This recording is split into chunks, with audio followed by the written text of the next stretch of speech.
From the West Coast, ladies and gentlemen, the Army Air Forces present Wings to Victory, a dramatization of American heroism based on combat reports from the fighting fronts.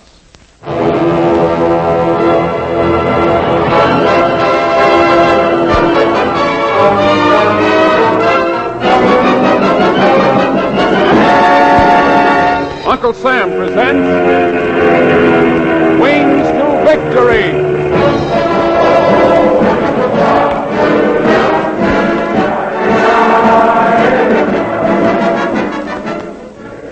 Do you hear those singing voices, America? They belong to just a few of the thousands of pilots, navigators, bombardiers, and gunners being trained for you by the Army Air Forces. And you can depend on this, America. When they've completed their training, they'll be the finest flying, fighting men in all the world.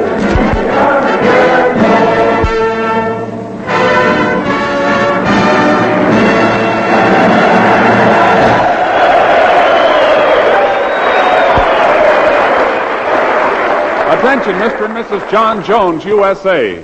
The story of the great air battle at Wewak, New Guinea, in which the Japanese lost 317 planes and more than 2,000 air personnel, and how your Army Air Forces avenged the massacres at Hickam and Clarkey's of the war.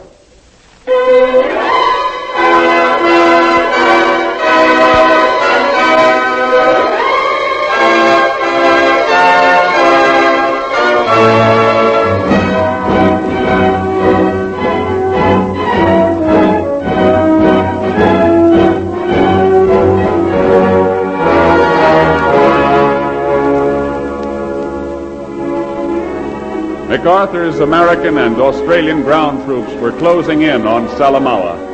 The Jap was desperate. He had already lost heavily in ships and planes trying to defend Munda to the south on New George Island. 350 miles to the north of Salamala at Wewak, he had 4 good airfields. In a final effort to save face, Tojo strategists decided to mass a dangerous force of bombers and fighters at Wewak. Secretly assembled, this force could strike with overwhelming effect at the Yanks and Aussies who had tightened a ring around Salamala. It was a slick scheme, but it went wrong because the Yanks and Aussies were on their toes.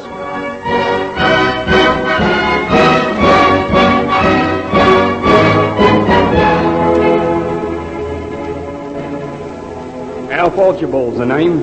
A blinking sergeant in the bloomin' Sydney Rifles, I am. The brass says that Moresby heard about the Wingate show in Burma, so they sends us out on reconnaissance patrol. See how close you can get to Wewak, they says. So they drops us off a transport 200 miles north of Salamaua in Jap country. So me and my cobber, Corporal George Milligan, is slogging through the bush with the details strung out behind. I takes a dismal view of this, Alf. The first month is the hardest, George. We've worked north of Wewak already. 15 miles more and it'll be a fair dinkum job, it will. Fair dinkum my eye. We'll wind up in a Jap prison camp. There now, you see. Enemy aircraft. Details! Halt! Take cover! Hey, they'll have us spotted out. Not a chance, cobber. But I say now, 3, 4, 5 big flights of Harps and Oscars. They're coming in from the sea. What of it? Reinforcements. They must have flown them in from the Celebes. Hey, extra petrol tanks on their wings. And they're all headed for Wewak. What of it? Use some military judgment, cobber. The Japs are getting ready for a big show. Look, there they go. Right down to them Wewak fields. I still says, what of it? We use a wireless, that's what. Go on, go fetch it. Wireless this close to Wewak, you're balmy. They'll get a fix on us and wipe us out. Who's in command of this detail? You are, and it's a bloody blinking blasted nasty shame. But I'll fetch the wireless, Sergeant. You bloody well better, Corporal. There's one thing, you can't kill a corporal any deader than a sergeant. So what of it? Any time I get a chance to do the Japs dirty, I can't wait. They tied my own brother up at Hong Kong, hands and feet. Then they slaughtered him in a ditch.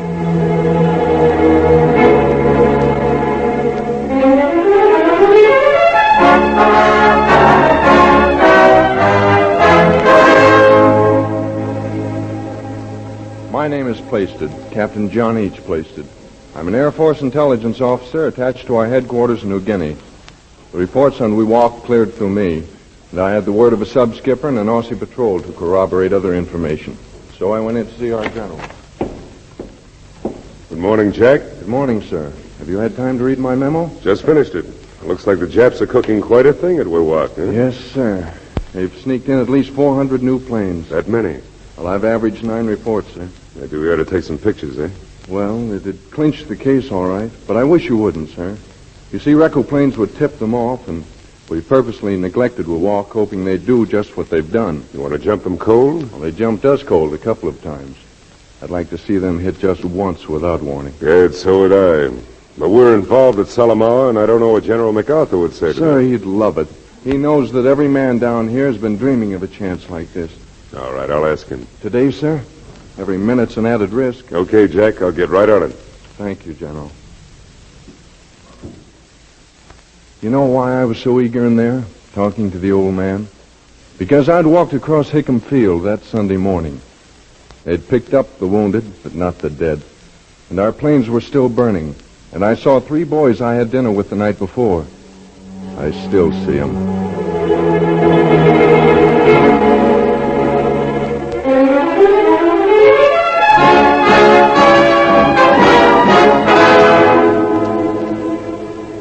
I'm Lieutenant Richard S. Houston of Amarillo, Texas. I was bombardier navigator of a B-26, the Killadilla. But Major Dykes, our flight surgeon, grounded me. Said my nerves were in bad condition. He wanted me to tell him what was riding me, but I wouldn't. That was one thing I couldn't talk about. But Major Dykes cornered me in my tent that morning. Hey, Ricky. Oh, good morning, sir. Is this a private gloom session, or can I sit in? Help yourself, Major. Thanks. Cigarette? You told me to lay off for a while. Oh, so I did. Go ahead. Tell me the skipper's going to ship me home. Ship you? No, nothing of the sort. What gave you that idea? When a man's grounded, that comes next. Ricky, I want to tell you something in confidence. Yes, sir. The General knows a place where 400 Jap planes are sitting on the ground. So do I. Where? Tokyo. No. This one is a whole lot closer, Ricky. No kidding. Close enough for us? Yep, and the Japs don't know we know it. Maybe tomorrow morning every plane in New Guinea will drop in on them. Shoot it, Stocky. You're just trying to torment a guy? Don't tell me it's going to be a real low-level strafe with guns and fragmentation bombs. Don't do that to me. You'd like that, eh? The man would die happy seeing it, let alone getting a whack at it his own self. Look, Doc. We better not discuss this anymore. You got the rank on me and my... Want to go on this raid? Lay off me, will you? Please lay off Calm me. down, son. Oh, yeah, sure. I get it. One of these psychological experiments and me the guinea pig. Okay, I fell for it. Yes, I think you did. And it's worked out all right. I'm going to send you back to the Killadilla. Send me back? Let me fly? Yep. But you should have told me about that bailout over Port Moresby. I can't remember the personal history of every man in the Air Force, and I keep forgetting that Texas boys don't like high-level work. So long, son. Doggone if Doc hadn't seen through me. He knew I'd have been eating me day and night for weeks. When a man's hung in a chute and watched Japs kill other boys all around him, he just ain't satisfied to drop bombs from 15,000 feet. He wants to see him get it, up close.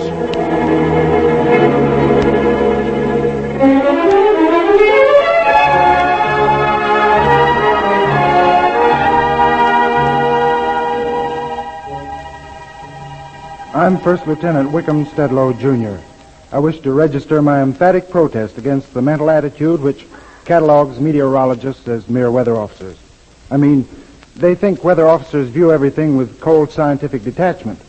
I wanted to see the Wewak show a success as much as anyone. But when the general called me for a consultation... Lieutenant Stedlow reports as ordered, sir.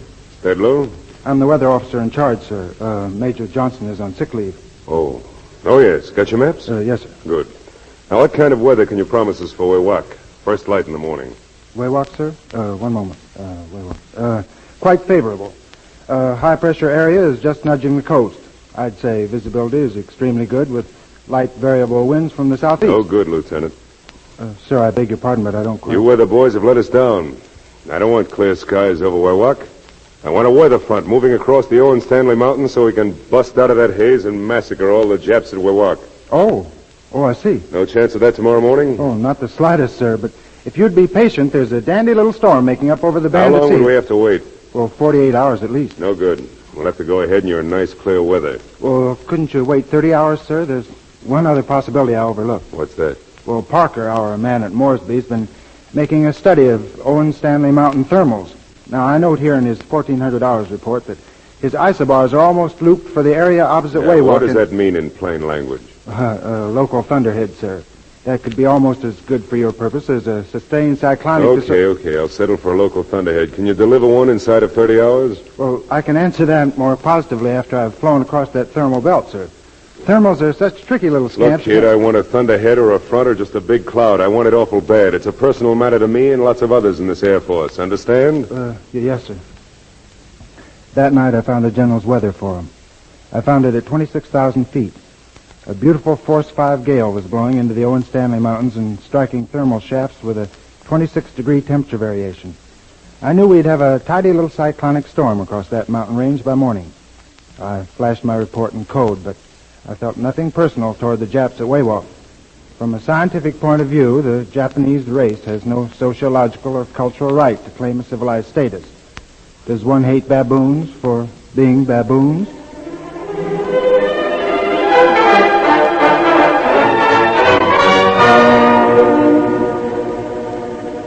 I'm Sergeant Pete Zabriskie of Wheeling, West Virginia. They call me a ground crew stiff, a mech, a greaseball. My outfit works for a Liberator squadron. The night before the Wewak show, they rousted us out at 2,300 hours. They gave us just 5 hours to load the guns and bomb up the squadron. We work like in a big black boiler room full of steam and bugs and sweat bees. Not enough light, not enough room, not enough sleep. And all of a sudden... Look out, Pete! She's flipping loose! Hold it! Hold it! We can't! Look out! How's the fuse? Give me that light. Is the nose pin loose? Maybe we better run. She hit pretty hard, Pete. If that fuse is jarred too much, she'll blow. No, I don't think anything will happen. Look. No, it's okay. This bomb, she did not bump her nose. Wheel that hoist here, you fellas. We'll put her in the bomb rack right this time. Judas. I thought we'd done it that time. Hey, Pete. What's the matter? What are you doing? I'm writing on this bomb to the Japs. Will I write for Pearl Harbor? No. On this bomb I will write for the deaths we've almost died from us, Pete, Bill, Solly, Ernest, and Joel. And on this bomb I'll write for malaria. And on this one for being 10,000 miles from home. And on this one... Easy now, Pete. Don't blow your top. Stand back. On this bomb I'll write for the months I lived away from my wife. And on this one for my kids' smiles I haven't seen.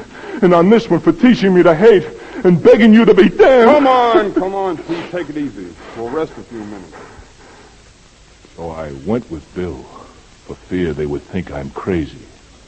But am I crazy? It is no good to write big words on bombs. Write little words like tears. The tears our women weep. And home. The homes we miss so hard. Drop these words on the Japs, I say.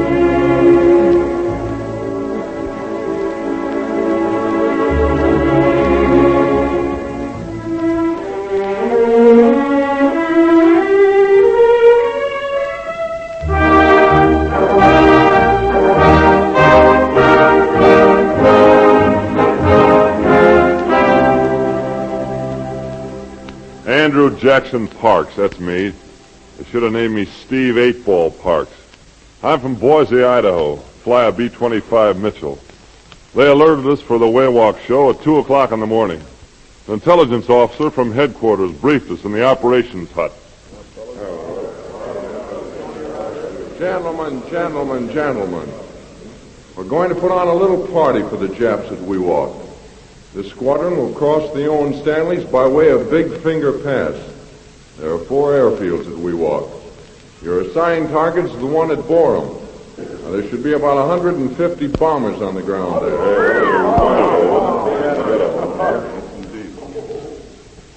You'll carry fragmentation bombs for the planes and plenty of MG ammunition for personnel. We want the planes first, of course, but we hope to pile up a lot of Jap air crews as we pass by. It's our hope to leave so many dead on those fields that they'll have to be cleared off before any surviving enemy planes can use the runways. That means a thorough job of strafing. Now, before I discuss this attack in detail, I want to ask if there are any survivors of the Philippines or Java here. I was in both places, sir. Your name, Lieutenant? Parks, Andy Parks. You a pilot? Yes, sir. Good. The name of your plane? Miss Ferdinand. Oh, yes, Miss Ferdinand. Well, Lieutenant, by the General's orders, your plane will lead this squadron. Yes, sir. Now then, we'll start with weather conditions. You can expect an ideal soupy front at 0500 hours. If they picked me to lead the squadron, they must have wanted a lot of killing done. I was in a bad temper. The Japs sure were going to pay.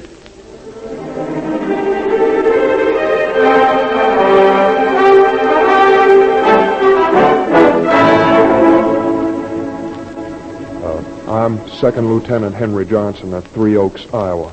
I fly a P-38. This here Wewak show was to be my first combat. The skipper told me the only reason I got a chance to go was they needed every plane in New Guinea. The talk in our operations hut began to get me. I listened to the skipper and the other pilots. I told the old man it was no fair keeping us on top cover all the way through. We can strafe as well as the 40s and 39s. Sure we can. Tell him, kid. Tell the kid how it's done, Skipper. Yeah, I almost forgot Henry. Where is he? Right here, sir. Say, look, Henry. Have you practiced ground strafing? Oh, no, not much, sir. Well, it's simple. The 40s and 39s think they've got it on us because they have wing guns. All yours in the nose, remember? Yes, sir. That means you've got a single hose of bullets. Now, what do you do when you sprinkle a lawn with a hose? You wiggle it from side to side, sir. Well, he's smart. Henry's right on the Now, beam. pipe down, you guys. You're getting the kid confused. Now, look, Henry. There's just one other thing. When you catch Japs in the open, they flop and play dead. Don't let them fool you. They jerk and twitch when they're really getting the business. Yes, sir. I understand, sir. Now, if you'll excuse me, I left my Mae Weston pistol in my tent. Hold your breakfast down, Henry. I'd never heard such savage talk. I knew they were ribbing me, but it sounded awful callous. I wasn't scared exactly, just felt sort of bewildered. Yeah, maybe I was scared, but not for myself, not scared of being killed, scared of killing. Gosh, I thought, that's one heck of a note. Me, a fighter pilot, scared to kill Japs. Well, I don't know what made me do it, but I saw a light in the chaplain's tent, and I walked over there and... Chaplain? Mm-hmm. Oh, good morning, Lieutenant. I'd like to see you for a few minutes, if you aren't too busy. Come in, son. Thanks. You're the new pilot in Squadron 3, aren't you? Yes, sir. I'm Henry Johnson. Your first mission, eh? That's right. And Chaplain, the other fellows, well, they kind of got me mixed up. They talk so savage and bloodthirsty. Blood and guts, with all the details, hmm? Yes, sir. Oh, of course, maybe they just do it to get me down. Oh, no. They're sentimentalists, Henry. Sentimental, sir? Why, certainly. A kind-hearted man always dwells with morbid emphasis on killing. Don't let those boys worry you. When they start taking slaughter for granted, then I'll start worrying. Well, you don't think they really mean to gloat over what we got to do this morning? Are you gloating? Oh, no, sir. That's the trouble. I'm afraid I haven't enough combat spirit. Yes. That was my trouble at first, too. You, sir? But chaplains don't... We don't go into combat, you mean? Yes, sir. You're wrong, son. We do go into combat. You mustn't think of us as standing loftily in a pulpit while you boys fight. It isn't true. Even the killing, Chaplain? Yes, even the killing. Physically, we're non-combatant. But that gives us no right to stand aside morally. Do you think any honest man could do that in this war? I don't know really how a minister would feel about it. Feel? Why, just as you feel, son. I have a faith and a church. You have a home and a family. Our enemies are determined to destroy them all. That's right, sir. We might have stopped this attack without war, if we'd been wiser. You see, Japan and Germany are a disease. We failed to use preventive medicine. Now we must use surgery. Do you think ministers of Christ should watch you boys march into the operating room and turn away with pious shouts, "We had no hand in this. Our hand is in this"? Well, you worked hard for peace, sir. But not hard enough, son. We thought wishing and praying would make it so. That wasn't enough. And war came, and war will keep on coming until we pitch in and do God's work for peace. Real work. Yes, sir. But just now, Our patient is at death's door. You see, Henry? I think so, sir. So I say to you what I say to all my boys. Cut deep and let the bad blood flow. It's an ugly, filthy job, but it has to be done. And I'm with you, son. Thank you, sir. Thank you very much. God bless you, my boy.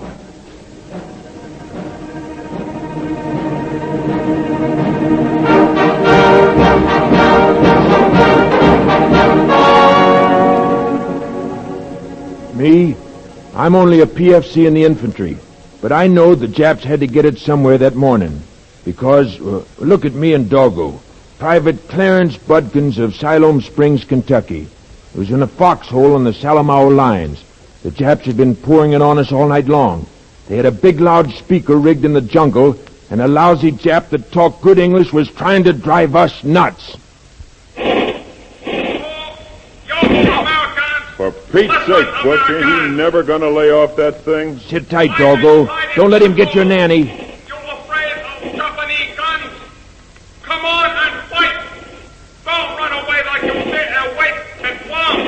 Come on, Butch, let's get that guy. Don't be a sap.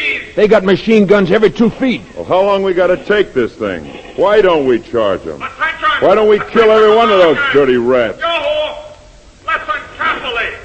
I will now play Japanese official record of big, brave Americans from White and Baton marching to prison camp.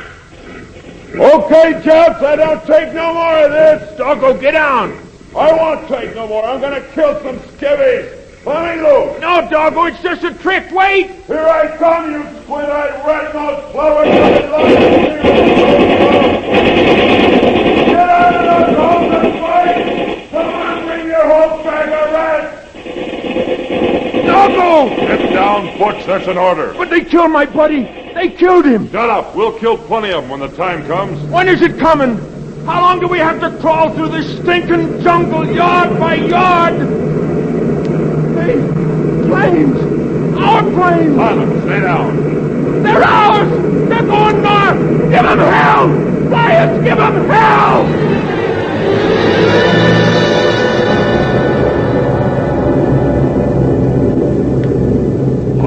Pilot. Yes, Skipper. This soup is going to break just like weather said. We're almost around them out now. It's just 1 minute and 20 seconds to Daigawadrome. Start counting, Ricky. Yes, sir. You feel any better, kid? It's a flyer's dream come true, Skipper. But look, we caught them. They're on the ground in rows. I see them. After I've bombed them, don't forget to make another pass. I got guns to shoot. Roger. Here we go. Bombs away! Bombs away! Turn, Skipper, turn! No hurry, kid. Give the other guys a chance with their bombs. The ground is lousy with running Japs. Turn, for God's sake, Skipper! Okay. Around we go. Lower, lower. Give me 50 feet. I want to see him fall. Stay low, Skipper. I'm really gonna... Hans, Skipper, you should see him pile up. I hope all the poor dead guys they killed in the chutes are watching this. Hey, Skipper, where you going? Home, Ricky, home. I still got bullets. Give me another pass. Well, you can't kill them all. The liberators are coming in. We gotta make room. One more pass, Skipper, for Texas. No, but we'll buzz the hangar. I see some running in there. I'll get set. Thanks, Skipper. Are you satisfied, Ricky? Ain't satisfied, but a shot all my ammunition. Daggone it.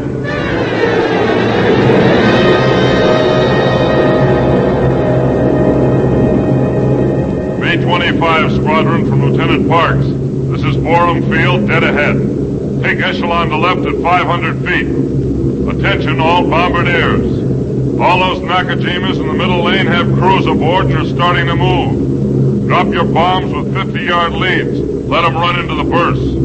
Gunners, stand by to strafe. Here we go.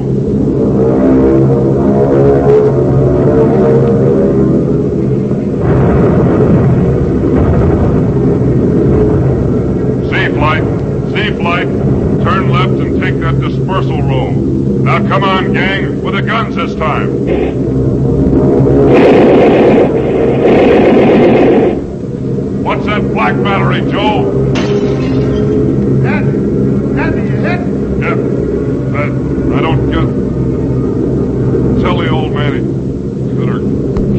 I leave.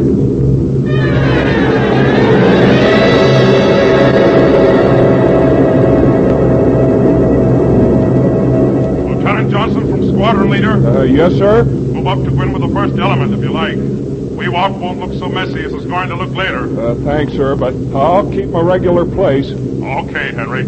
Squadron 3, all pilots. It's our turn. Let's go! Roger.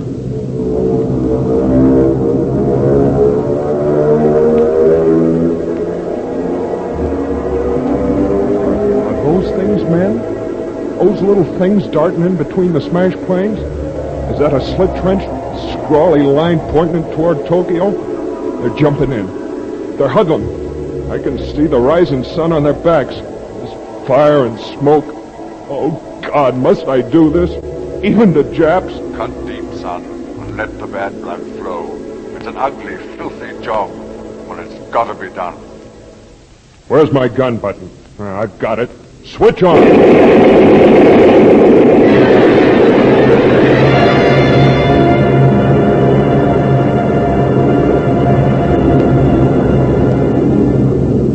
Air Force Commander to base. Receiving you, sir. Kindly report to General MacArthur that the Wewak action is a complete success. We've smashed 4 airfields, catching the enemy on the ground. He's lost more than 500 planes destroyed, many others damaged. 2,500 would be a moderate estimate of his dead.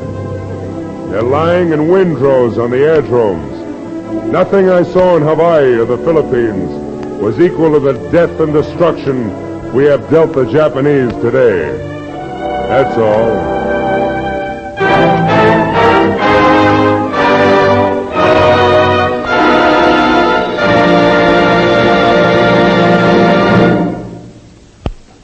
The day of Pearl Harbor is, as our president has said, a day that shall live in infamy. But the men of the Army Air Forces have made it a day of horror to the Japanese. Was the dawn red that December 7th? Jap sailors and airmen saw a redder dawn at Midway. A fiercer noontide caught them in the Coral Sea. A deadlier twilight appalled them in the Bismarck Sea. Guadalcanal, Kula Gulf, Rendova, Kiska, Wewak were grim hours for the Jap. Time has stopped. For them, each day is Pearl Harbor Day. They must live that day again and again. 10 Japs have died beneath our guns for every second of it. 100, 1,000 more shall die each minute of that day. The hourglasses of Japan were filled with sand. Now they trickle hard clots of blood. The shadows lengthen and night falls across the Japanese islands. But for these treacherous sons of Hirohito, it is still the night of December 7th, 1941. Oh, fateful, haunting, ineradicable date. Let them spin the hands of all their clocks, tear the pages off all their calendars. It is still Pearl Harbor Day in Japan. The flames from Hickam Field advance across 4,000 miles of water. They light the Emperor's Garden in Tokyo. The torment of Manila is growling thunder above Kobe and Yokohama. Yes, for the Japanese, will this day never end? Flyers, you know the answer. It will end when the Japanese Empire is dead. But until the dawn, when murder is requited and treachery avenged, kill Japs. Kill them as the long red seconds tick. For to every man of us also, it is still Pearl Harbor Day. Wherever we are, wherever we fly, we lift our wings from those sad fields of ambush and carnage. We keep in our hearts that righteous, that holy indignation, which the blood of brothers foully slain must always demand of brave and honest men.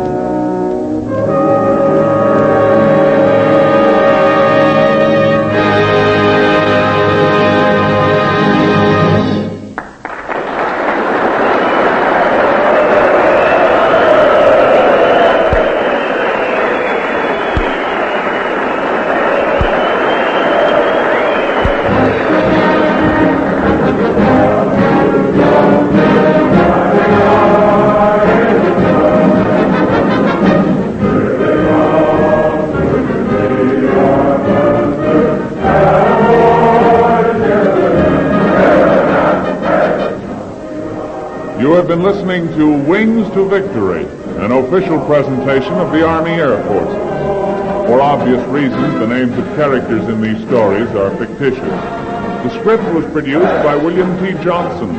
Sergeant Hal Gibney speaking.